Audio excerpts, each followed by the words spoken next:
Welcome to Fertility Friendly Food, the podcast. My name is Stephanie Vlakis and I'm an expert certified fertility dietitian and nutritionist and founder of The Dietologist, a multiple award-winning virtual fertility and pregnancy nutrition clinic serving thousands from around the world, and of course, the host of this pod, Fertility Friendly Food.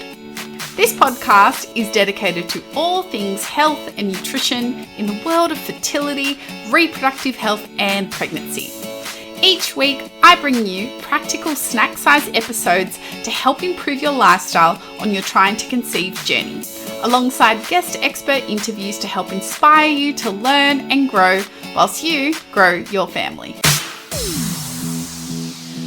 Welcome back, everyone, to another episode of Fertility Friendly Food, the podcast. I'm your host, Stephanie, an expert fertility dietitian and nutritionist and founder of The Dietologist. And welcome back to another installment of our PCOS mini series in honor of September being PCOS Awareness Month. And this episode is one that I'm personally a little interested in more than usual, and you'll hear why in a few short minutes, but it is all about gut health and its links to PCOS. So I, of course, invited our senior team dietitian, Candice Crellin, expert fertility and pregnancy dietitian and nutritionist with extensive experience in PCOS, and it's one of her key interest areas here in our virtual clinic, to come and join us and share about some of the emerging research linking gut health and PCOS and what dietary and lifestyle strategies we can use to optimize our gut health for PCOS. And I guess a little insight into where we think the future may lead us when it comes to gut health and PCOS research. So without any further ado, let's make Candice welcome back on the pod.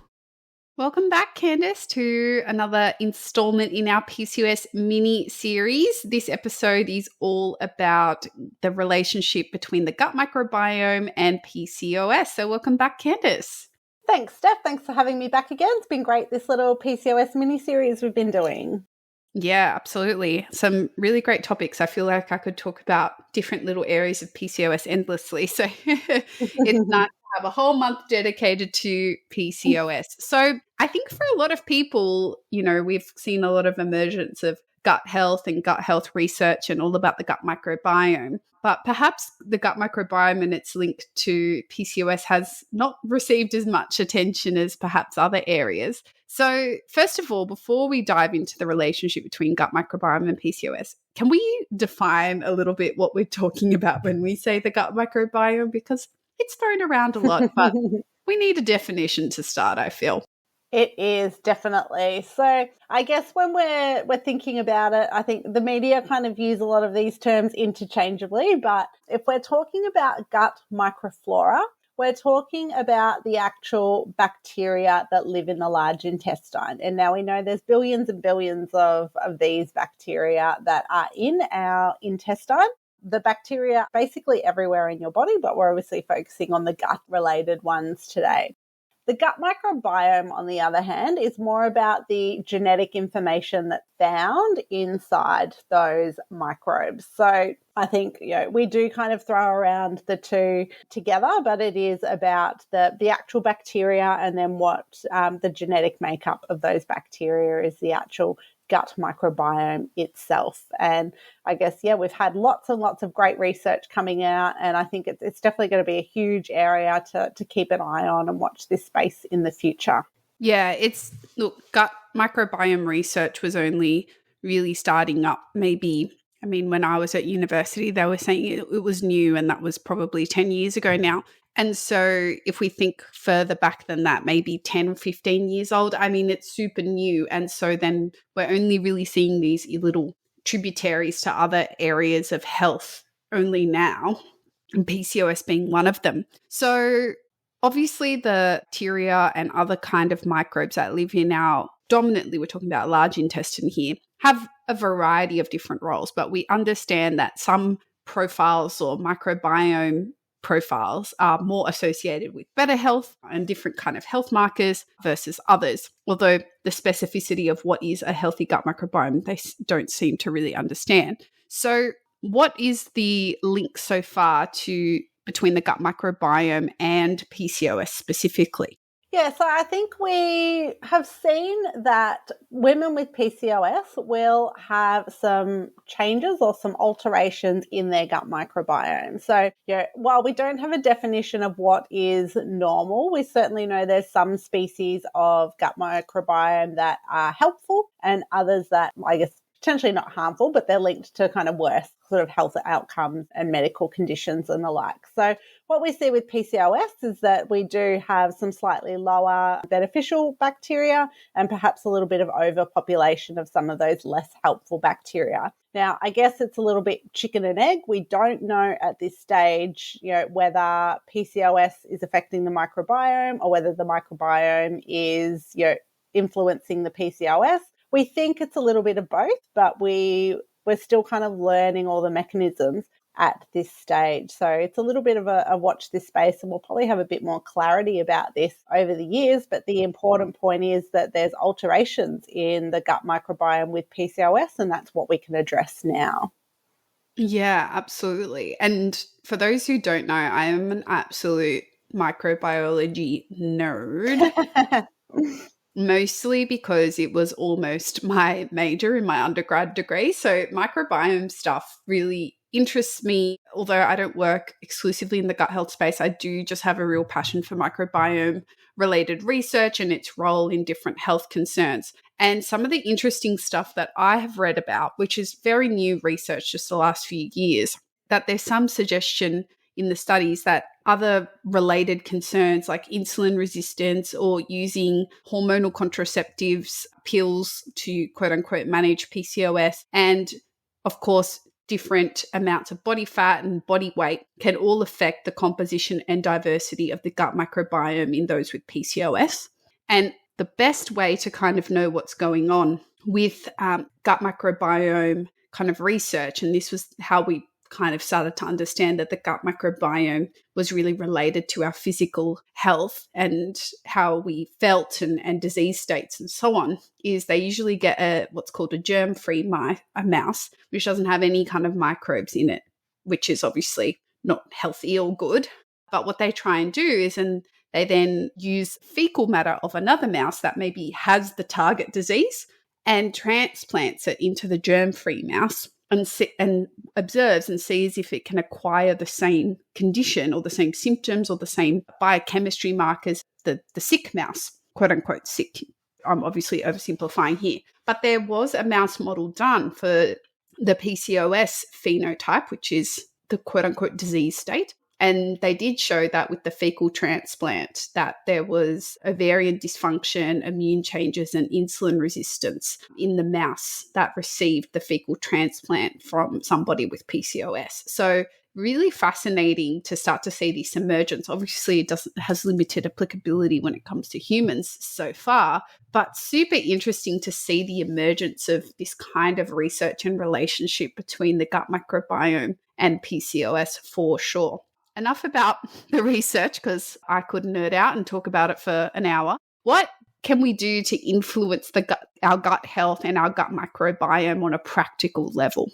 Yeah, look, I guess there's lots of different things that we look at when we're talking about gut health. And, we're always going to look at the diet side of things as like a primary thing that we're looking at. But I think if we're looking at things like how much fiber we're eating, that's super important for our gut health. And I think we've known that for a long time, but we're now kind of getting a bit more reasons as to why and its relationship to the gut microbiome now, which is really incredible.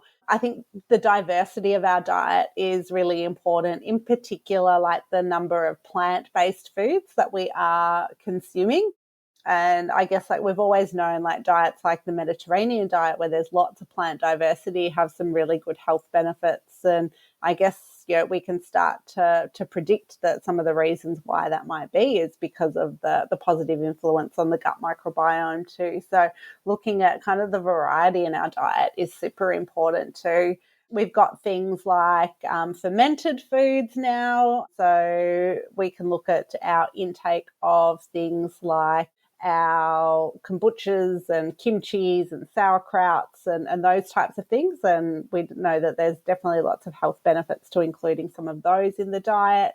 We're looking at sort of the prebiotic-based fibers in our diet. We're looking at the antioxidants that we consume. All those things are a really important sort of overview of what we're looking at on the diet side of things. We know like sleep can impact our microbiome, stress can impact our microbiome. I think these come up kind of in lots of the things that we talk about, where we see that they're all interrelated. Exercise has a positive impact on our gut microbiomes. And then we've got the impact of medical conditions, of taking medications or antibiotics in particular. Those types of things are all really important too. Absolutely. And there is so many cool little things as well that they're starting to research, like if you own a pet or if you grew up with a dog or how many siblings you had, and like all this cool research about like early life exposure to bacteria in those early years and how that it sets up the gut microbiome, which is something that we're really passionate about and talk a lot about with our clients who are trying to conceive and become pregnant and into parenthood, is about setting up that gut microbiome as best as possible. So practical level, we're talking about plenty of fiber, maybe some fermented foods. Are there some goals here that people can work towards, or some examples that we can give them to help them give some practical tools to focus on their gut health with PCOS?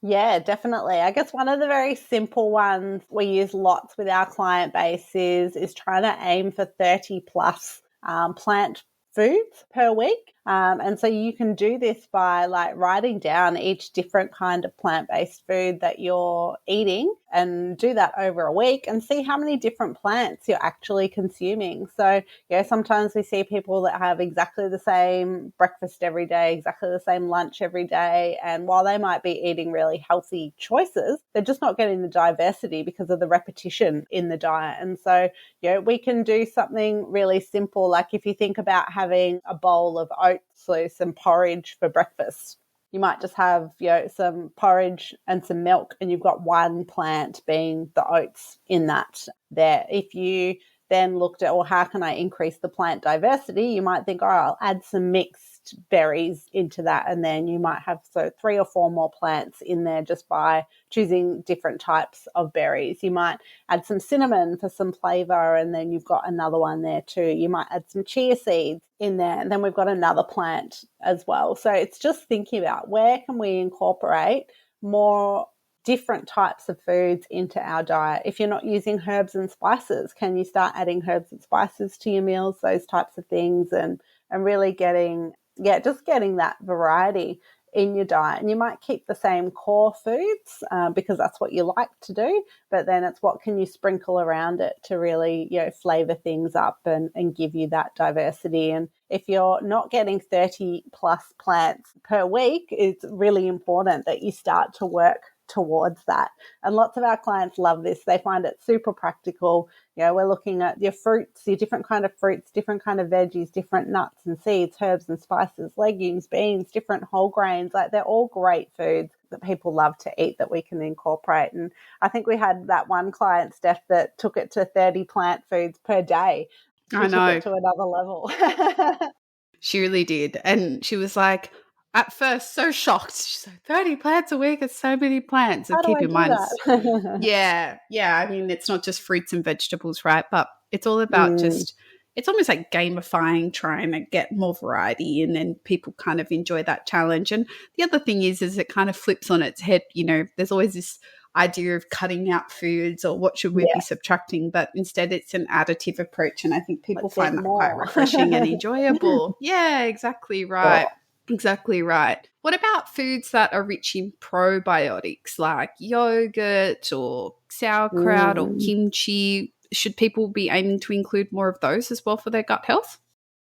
Yeah, definitely. So I guess what we know about these foods in particular is they contain more probiotics. So I guess when we're talking about the probiotic space, we're looking for foods or supplements that have the probiotics in them. So if we're thinking about what a probiotic is, it's the actual bacteria that we're trying to add into the gut. So we're trying to increase the diversity in terms of the different strains of bacteria that are in our gut. And the way to do that is by including probiotics. Now, when it comes to PCOS, we haven't quite got to the level where we know which strain is the one that is going to be the most helpful for PCOS. So in terms of like an actual probiotic supplement recommendation, we're not there yet. So our current focus is really looking at, well, what are the food sources that contain these probiotics that can start to grow the number of strains that we do have in our bowel. And so this is where your probiotic yogurts, your kefir, your kombucha, your sauerkraut, those types of things come into play, and trying to include those into your diet regularly can help grow the number of bacteria that we have in the gut as well. And I guess on the other side of that, we're thinking about probiotics. We've got to think about what we call prebiotics as well. And so I always think of prebiotics as it's like the food for the probiotics. So we can introduce the probiotics or the new bacteria into the bowel, but if we don't give it the food to continue to grow and thrive and multiply, then that new strain of bacteria is essentially just going to die off and go away. So, we have lots of people that might start taking probiotics, but their diets are just really low in these prebiotic fibers, which are really important for maintaining the gut bacteria. So I think while we're introducing probiotic foods, we need to look at lots of these prebiotic rich fibers to make sure that we're feeding that bacteria as well.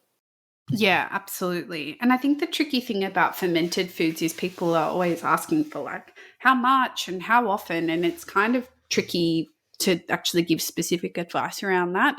The 30 plants per day was kind of based on a study around people that ate that amount per week were more diverse gut microbiome equals more chance of having a healthier gut and also general health overall. But fermented foods, we don't really know quite yet.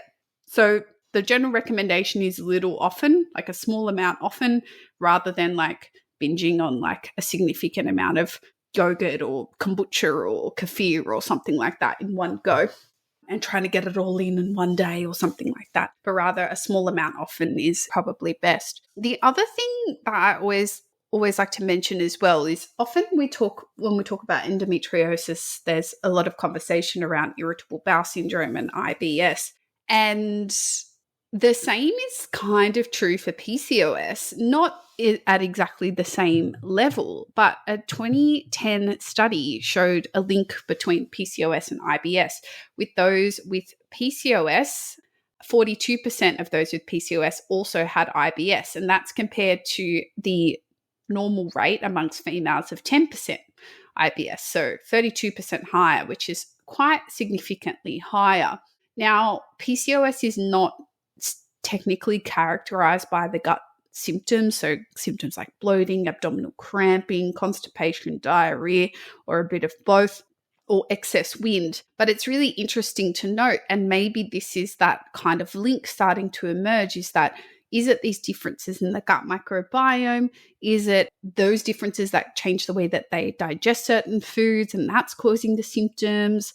It's really interesting. Obviously, we don't have the answers to these things and we're merely speculating here, but I think it's really fascinating to see that emergence. And obviously, irritable bowel syndrome requires a very individualized approach in terms of how we manage that from a lifestyle perspective, but it is super, super amenable to diet and lifestyle changes. And if you're interested in learning more about IBS, we do have a couple of episodes about it in our endometriosis series, which would still be really applicable to tune into. But I just wanted to flag that as well in case anyone who's tuning in is going, that sounds familiar. It's, of course, really important to first rule out any other causes of your gut concerns that could be more sinister, like celiac disease, inflammatory bowel disease, and of course, things like bowel cancer and so on. So you want to make sure that you're working with your medical professional to get a diagnosis and not just go, yep, I tick these boxes, I must have IBS. It's really important that you get medically checked out and the diagnosis confirmed before you then work with a dietitian on your IBS management.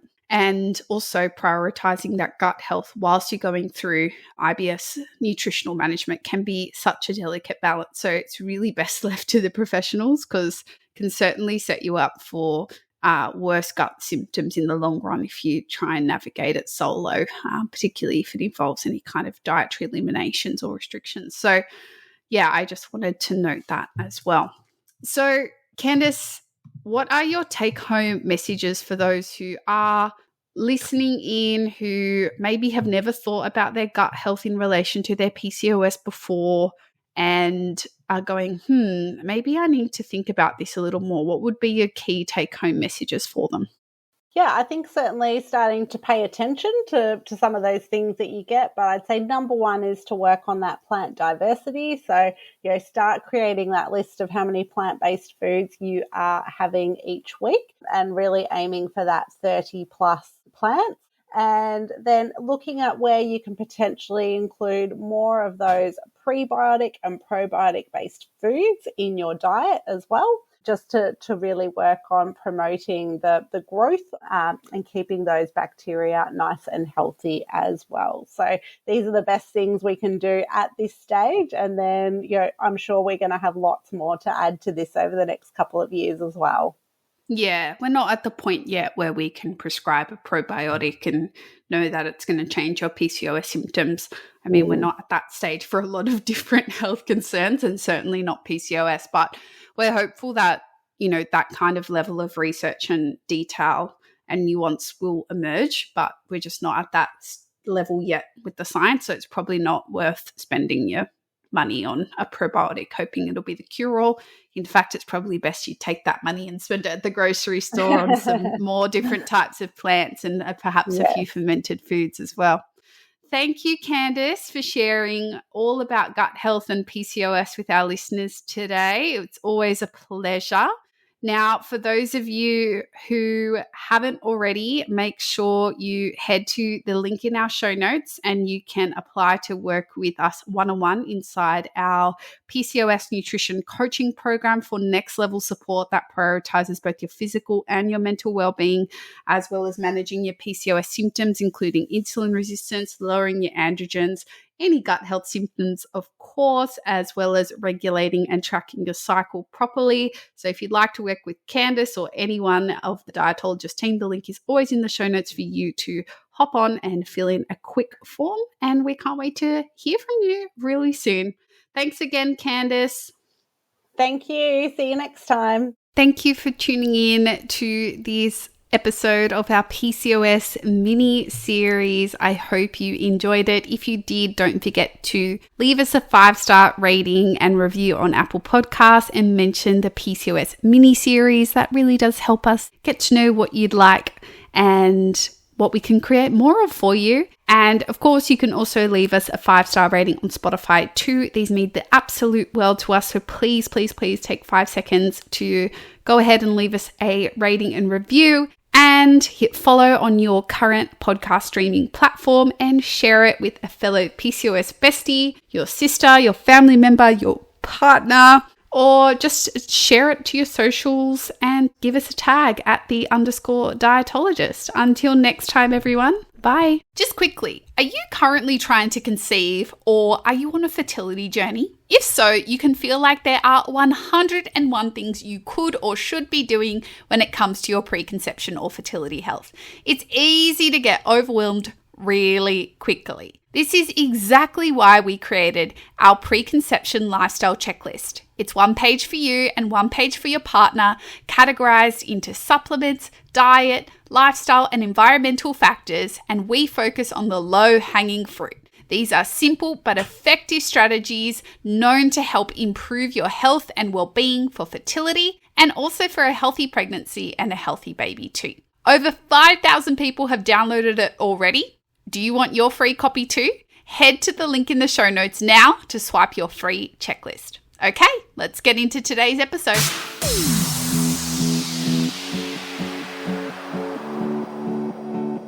Fertility Friendly Food, the podcast, acknowledges the traditional owners of country throughout Australia and recognises the continuing connections to lands, waters, and community.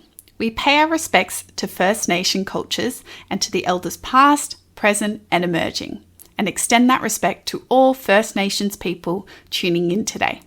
This podcast is recorded on the land of the Gadigal people of the Eora Nation.